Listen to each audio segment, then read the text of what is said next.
السلام عليكم ورحمة الله وبركاته أكم نجاجرتو هرا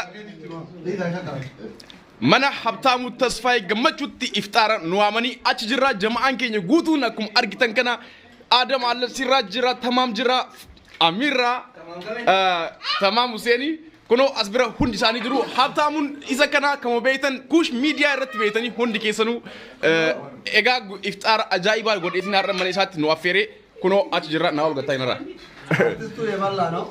asbirati Dr. Asli jiru Dr.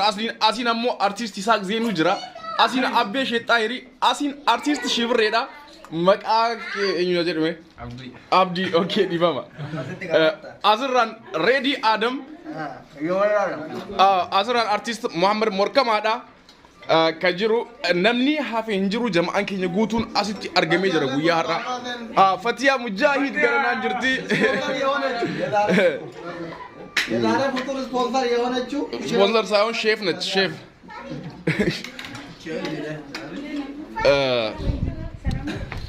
ሲራጅ ኮኖ አደም yes እዴ የሮ ሌጅርቲ ና ኦሊፊ ፈቲ አደቱን ፈቲ السلام عليكم እንዴት ነሽ رمضان دي نو عارف نو ما شاء الله امر بشال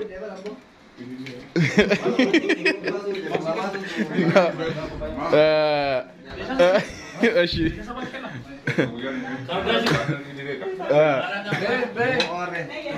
اي والله افتروا برم اساق من يጨመር ማላዱ وما قلت والله منذ قلت وانت ومان برباد اوكي abte heddu sigalatifanna dhuga baay'ee sigalatifanna ምክንያቱም ይሄ ትልቅ ነገር ነው ጉያደቴ ጉያ kana አፌሩ ከዲ ንዋሙ ከዲ ነው ፈጠርሲሱ ከ ዋን ጉዳዳ የቹ ያ አመንታን ከኛ ገርገርቶ ኦራይት erga guddaa keessaa qaba yeroo kanatti yeroo sanuu namni sabni biraa amantaa wal qoodutti nuti ammoo amantaa keenya walii kabajnee wal jaalannee jaalalaan akkanatti wal faxarsiisnaa jechuudha sooma keenya irratti maal jettaa ta'e ulfaadha kuni gocha ani raawwadhee miti gocha abbootiin keenya waggaa 40 dura boona takkatti waliin dhumanii nu barsiisanii achi dodota irratti koloneel Lammuu Qixxeessaa fi jannadheeffaan tillee sangaa kiristaanni qale musliimni qale kiristaanni nyaatanii waliin faxaranii oromummaan tokko akka ta'e agarsiisanii oromummaan keenya tokko amantaan ka abbaa maraati hunduu amantaa mata qaba oromummaa garuu waliin qabna kanaaf anis hiriyoota koo amantaa musliimaa hordofan mara bakka takka yaame fatura kana qopheessuudhaaf takka jechuudha hedduu galatoomii dhugaa hedduu nu gammachiisa jira maaliif oromoo biratti wanti akkana akka baratame jechuudha walumaa galatti iddoo hundattuu galatooma reedii adam maal jetta meeqa guyyaa asitu nu dura asitti argame sanuu dursee ammoo keessummaan abtira ajaa'ibaati akka seena qabeessa tokkotti ilaala maaliif yoo jenne yeroo ammaa kanatti haalli miidiyaa irra deemamaa jiru maal akka ta'ee fi oromoon maal akka ta'e guututti nu ibsuu danda'a deebii ta'ee yaada naannoo biraatitti kun amantiin kutaan waan adda addaatii wal qooda nuti kutaa bira darree akka amantii keenya walii kabajnu walitti agarsiisuudhaaf amantii bira osoo hordofuu nu maxxansiise tokkummaa oromoo nutti mul'isee jira kun immoo akkuma inni jedhe san kama kaleessa jiru waan ta'eef hedduu irraa gammannee jirra nutillee horiyoon isaa kan affeeramne kanaaf galatoomii jennaani oromoon birallee kanarraa baratee tokkummaa isaa kan cimu asumaan dhaamsa dhaamaa fi akkasii abdisha galatoomii adis reedii adam Isaac Zenu atilinka ya Ramadan ni kun dhuma jira Ramadan ni argu ya mika fada didem sagal didem sadet kanaaf ka arkan didem sagal ita didem sagal merra guyyan didem sagal Ramadan alkan didem sagaliti Egaa abdii akkuma beekamu akkuma jarri jedhanii kuni wama abbootiin keenya akaakayyuun keenya hojjetaa jiranidha amantaa bira fakkeenya irbuun shinnigaa fudhachuu dandeenya jechuudha. Irbuun shinnigaa kan inni eebila 25 kabajannu Oromoon tokko falmiidhaaf biyyaa ba'eetu gaafa shiftaa Ziyaad Barreetii wajjin akka bu'anu amantaadhaan gargar qoodanii ajjeesuudhaaf jennaan nuti Oromoo jennee biyyaa baane amantaa jennee hin gallu kan jedhudha kan kun ergaa guddaa dabarsa waan ta'eef keessatti saba biraa amma amantaadhaan wal qoodanii wal nyaataa jiranuu fi fakkeenya guddaa ta'uu danda'a obboleewwan waan baay'ee dubbatanii jiru haftaamuu guddaa galateeffannaa haftaamuu nama kabajnudha haftaamuun Oromoo kanaaf baay'ee bu'aa guddaa buusee jiraatu beekamu miidiyaa sagantaawwan adda addaa sagalee uummata Oromoodhaaf ta'uudhaan beekama waan ta'eef gamanummaan guddaa galatoomi umriin ufeera siin jennaa oggaa rabbi nu haa qabu Galatoomii Isaaq Zeenoo atis akkasuma galatni haftaamuudhaaf Dr. Asli jiranis qoota Asli garan. Darbii argo. Meekkiburuun tarbu. Egaa guyyaa har'aa mana haftaamutti argamna. Mee maaltu dhagahame kaasumaanuu kaa guyyaa har'aa iftaara asitti faxartee kabajaan siyaamee faxaruu keetii jechuudha. Walumaa galatti yaada kee. Yaw namni waaji sadaqa tarima gammada. Gami mazu tidak kami yatani. Irribu makaya rufeti kita ragaje shorba sambusa buskuta lafa argachuu biyyatti idilanya ragammadeera. Inni biraan mootu abteeni yaw obboleessa kenna amantiin isaa ortodoksiidha. Ani mootu alfiriidha. Hunduu irratti jiru hedduu hundi isaatu ijoollee muslimaati. Oromummaa waliin qabna amantiin kan dhuunfaa ta'uu agarsiisa. Keessattuu yeroo ammaa kana yeroo bakka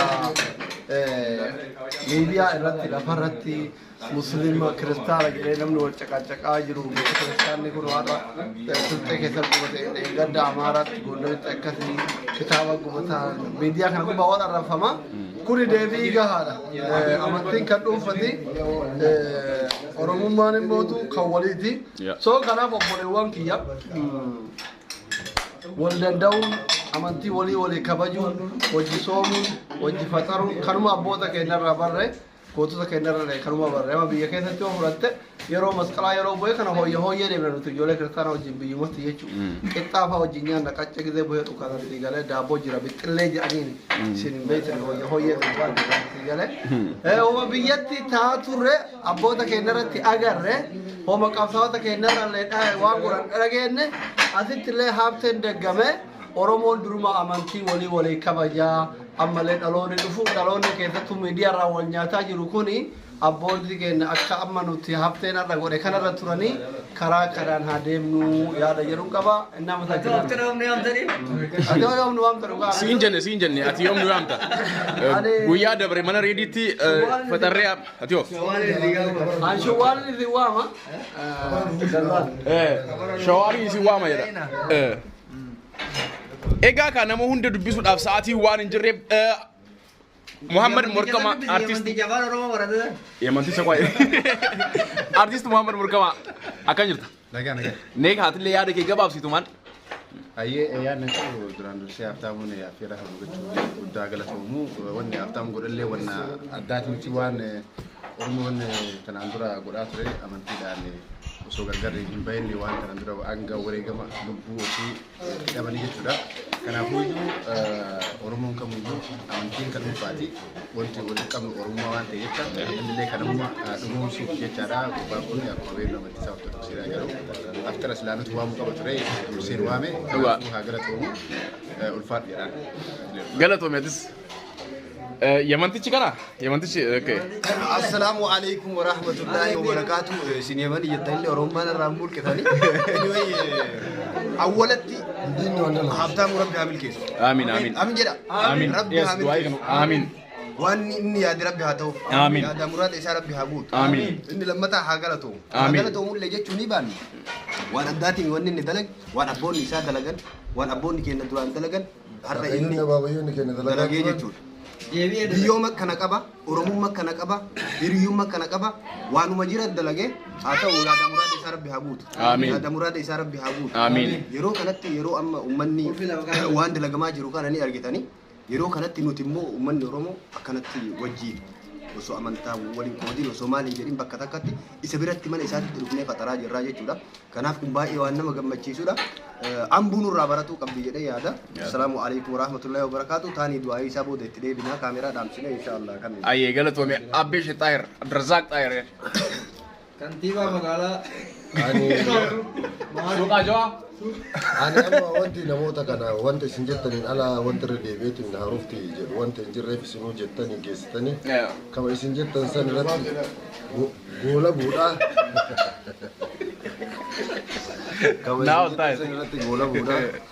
Kanaafuu guutuu kennaa rabbi nu haa mulkeessu har'a mana haftaa mutitti dhufneetiin hin fataruu kennaaf akka yeroo ammaatitti rakkoo amma yeroo ammaa kana keessa jirutti adda ta'eetiin argamuudhaan rabbiin guutuu kennaa wal nu haa taasisu nama amantaan gargar wal baasu miti nu sabni kenna tokko rabbi wal nu haa taasisu rabbi yaada muraada kenna nu haa guutuu rabbiin biyya tanaa nu haa baasu. ኦኬ ሲራጅ አንተም እስኪ ዛሬ 28ኛ ቀን ኢፍጣር ሀብቴ ቤት ነው የምንገኘው። ሀሳብን እስኪ ያጠራ። እኔም ብዙ ሁሉም ተናግረውታል። ብዙ የምናገረው ነገር የለም። ሀብታሙ አፍጠር ስለጠራ ከልብ እናመሰግናለን። እሱ ያሳየን ነገር ደግሞ የመከባበር አብሮ የመኖር የመቻቻልን በተግባር ነው ያሳየን። እንግዲህ አመሰግናለሁ ነው ሌላ እኛም እናመሰግናለን። ኤጋ ካነመ ሁንዳዩ ኩኒ ናኦል ጀደማ ናኦል ሪድዋን ናኦል ኑረዲን ሞሪድዋን ልጄ ነው ያው ናኦል መቃን ከየሙ መቃረዲ ሬድዋን ናኦል ሬድዋን ከዚ ኤጋ አካ ሄጆን ዲሳይቦን ቲያጃ መርቱ ጀዳኒቲ ወላይ ሀብታሙ ዋን ሃሪያ ሚቲ ከጎዴ አቦቲን ኬኛ waan godhan arra irra deebi'eetiin jaalala nu argisiise jaalala hiriyummaa osoo amantiin addaan wali hin qoodin jaalala hiriyummaa isaa nu argisiisee jira. Hedduu galatoomii si jannaa nutillee si jaallannaa si kabajnaa amiin jedhe na yeroo gaarii ture yeroo bareedaa ture kanuma wanti jechuudha. Galatoomii Naa'ol atilleen egaa kun tamaam Hussein jedhama tamaam baga nagaan dhufte atilleen kan yaada kee maal baga nagaan dhufte mara hanqar dhufeere haftaa video irra jugeeti video irratti bareeda yaada gaariidha wallahi waan maal jettumeefi egaa jechuun kan yaada qabdu mana har'a Habtaamuu Tasfaayee mana isaatti nu affeeree iftaara guyyaa 28ffaa Soomaa ollee asitti sa'a kanatti faxarree jechuudha. Kanaafuu waan yaada kee fi akkamitti kana boodas Oromoon akkana wal kabajee sabni biraa amantiin wal qoodee wal ajjeesaa jira argaa jirra wal fixaa wal gubaa jiranii nuti garuu kabajaan akkanatti wal faxarsiisnee wajjin soomaa jirra jechuudha. Akkana yaada kee yaa wallahi wanti Habtaamuun godhe waan baay'ee nama gammachiisu waan baay'ee jaalalaa fi kabajni nu qabu obbolummaa agarsiisu jechuudha. Baay'ee nu gammachiisee baay'ee gammadeera akka mataa kiyyaa jettanii namni tokko ofii isaatti yaade anam fakkeenyaaf osoo bakkaaf ta'e yaadni akkanaa ofii kiyyaafu naa dhufeedhee yaadu yeroo Habtaamuun na biratti fudhatanaan jedhee natti himu hagam guddina isaatii fi kabajni nuuf qabu kabajni amantaa keenyaaf qabu fi kabajni oromummaaf qabu argee jechuudha. Haa galatuumu haa ulfaatu akkasuma immoo yaada muraasa isaa rabbiin isaa haa guutu maaliif namni wayita waan kana godhu waa yaadee milkii wayii yaadatiniin kana nu godha wajji jireenya keenya milkeessuuf jaalala keenya obbolummaa keenya akka itti fufuu fi kunuu yaada jechuudha. Yaada muraasa isaa haa guutu jechuun kunuu yaada tokko keessattuu yeroo amma ollaa keenya naannoo Oromiyaa naannoo ollaa Oromiyaa uffatanii naannoo Amaaraatti amma Gondarii fi Maalii keessatti ummanni muslimaa baay'ee dhumaa jira.